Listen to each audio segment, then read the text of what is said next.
When I used to write, I'd always use rollerball pens with the brand Onyx. Not only was I a complete addict, but I also had this obsessive compulsive disorder in which I required a new one to be in my possession at all times. Using these pens, I would write in clean block letters on IE's paper, which was one of my favorite ways to take notes. To summarize, I was losing out on something. Keyboards are used for a significant portion of our writing processes these days. Even when I was a student carrying around those god-awful rollerballs, I would take my notes home at the end of the day and write them up on my computer. I make the most of my living writing these days, and especially during the pandemic, and in order to do it, I need to utilize a keyboard since I am either working in a screenplay format in Final Draft, or I am writing in a Google Doc for a client's review. Both of these forms of communication are valid, but there is something special about the way one's thoughts flow when they are recorded in a blank notebook with a writing implement. To put it simply, it's not the same as banging away a keyboard. There is a difference that can be felt in the gut, a quality that is ingrained very deeply in the mind. I use notebooks for all of my brainstorming sessions.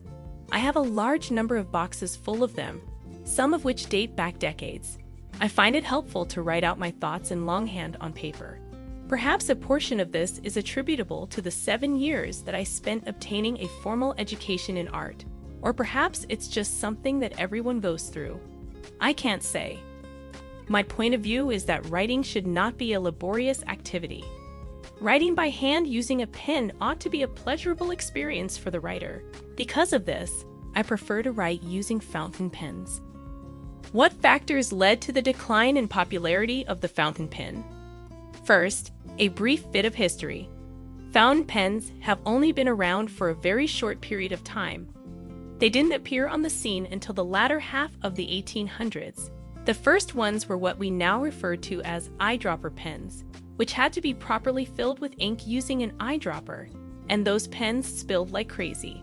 The second type of pen was what we now refer to as a ballpoint pen, which was much more reliable. It wasn't until the very late 1890s that pens with internal bladders were first developed. And by the late 20th century, there were many different kinds of devices for storing ink, such as pistons, vacuums, sacks, cartridges, and so on. The fact that ballpoint pens were more convenient than fountain pens contributed to their rise to prominence in the 1950s and 1960s. This was one of the reasons why fountain pens fell out of favor during this time period. To begin, fountain pens are more sensitive to variations in the air pressure than other writing instruments. If you board an airplane with a loaded fountain pen, of most but not all varieties, and there is an air bubble in the ink reservoir that formed at sea level, then when the plane is pressurized, the bubble will expand and force ink out of the nib. This is what this means from a practical sense.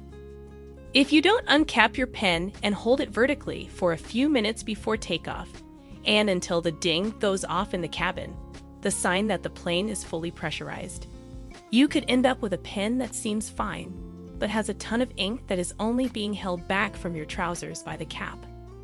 Vacuum-type fountain pens solve this problem, but the vast majority of others are still susceptible to it. Vacuum-type fountain pens are one more reason why fountain pens aren't always the finest writing equipment, is because the majority of the inks used in fountain pens aren't permanent.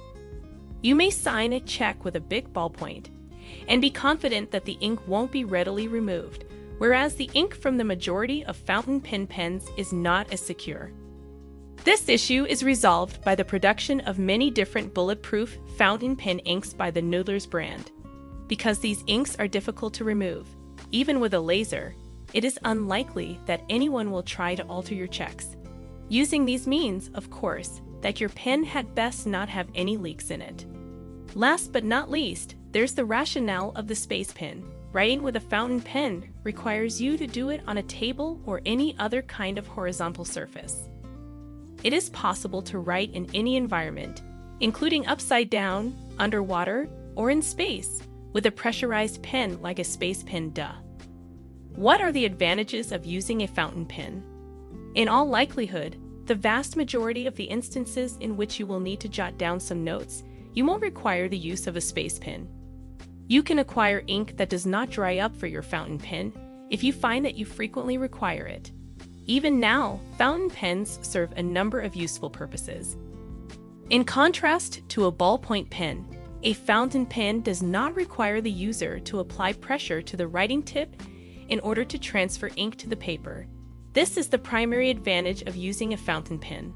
This indicates that you do not need to press the nib into the paper like you would when using a pencil or a ballpoint, and that you should not do so.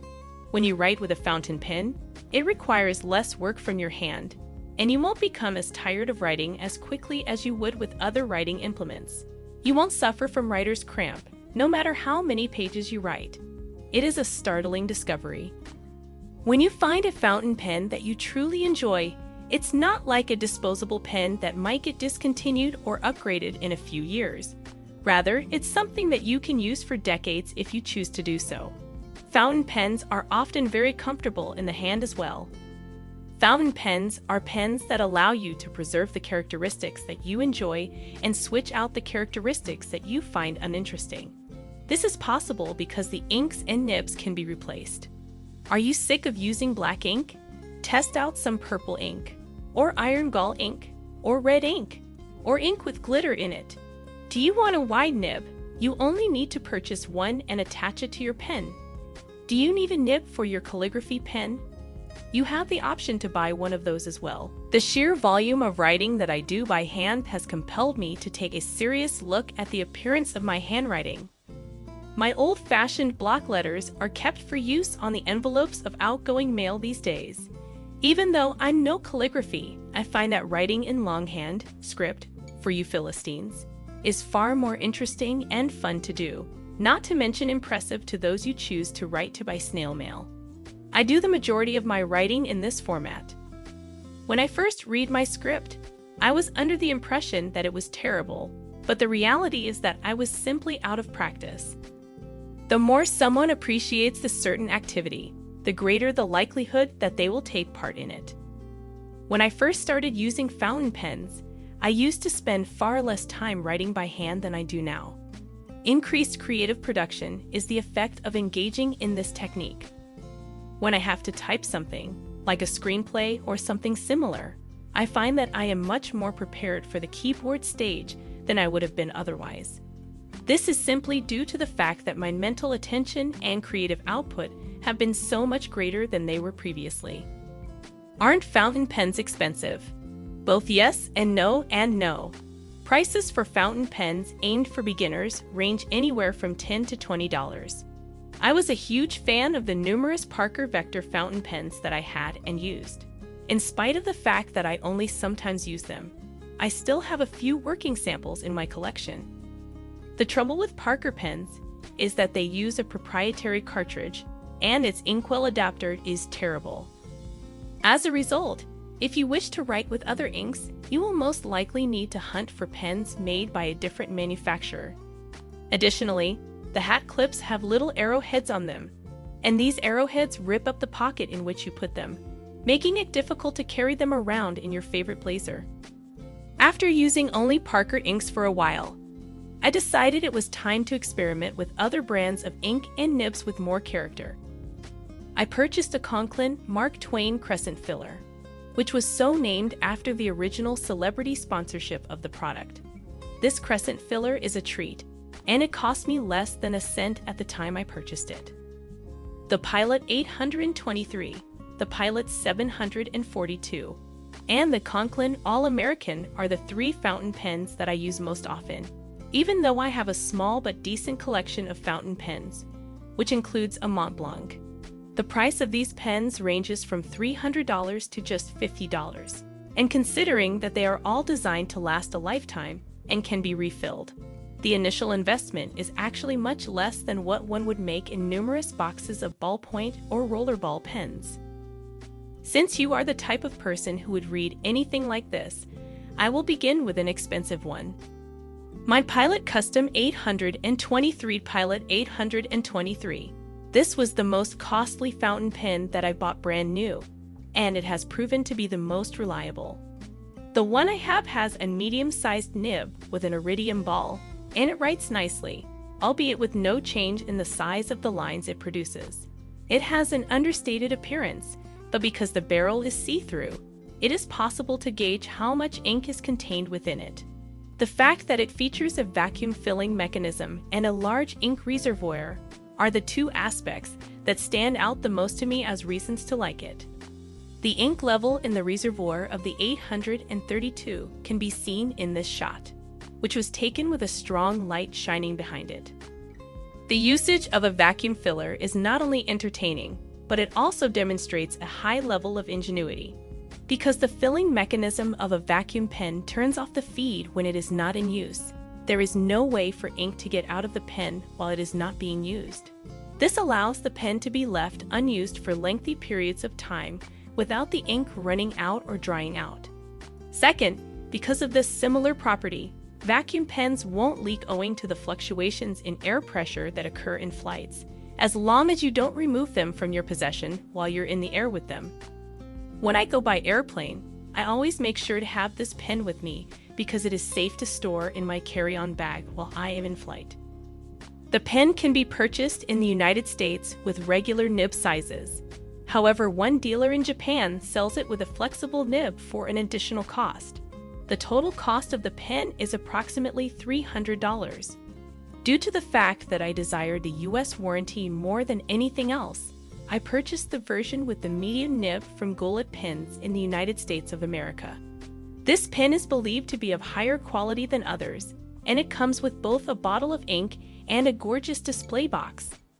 I've tried a lot of other pens that were more expensive, but I like this one the best. Its system for refilling is ingenious and convenient. In addition, because the nib is not flexible, it will always write when I need it to regardless of the circumstances. It's a lot of fun to write with flexible nibs, but if you want to write rapidly, you could run into some issues with them. For this reason, having a normal sort of nib is actually a blessing.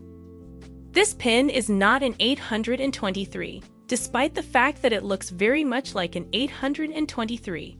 Due to the fact that it is a JVM product, I was unable to purchase one with a guarantee. Still, it is without a doubt the greatest pen for everyone. It utilizes standard Pilot cartridges, which are readily available almost anywhere. Because it is compatible with the largest cartridge converter that Pilot has, a vacuum filler, one may use it with virtually any kind of ink. And the converter makes it simple to clean when switching between different colors of ink. A word regarding the converter. Unlike the other vacuum filler, this one cannot be sealed off, which means that it will leak on an airplane just like any other regular fountain pen that uses cartridges.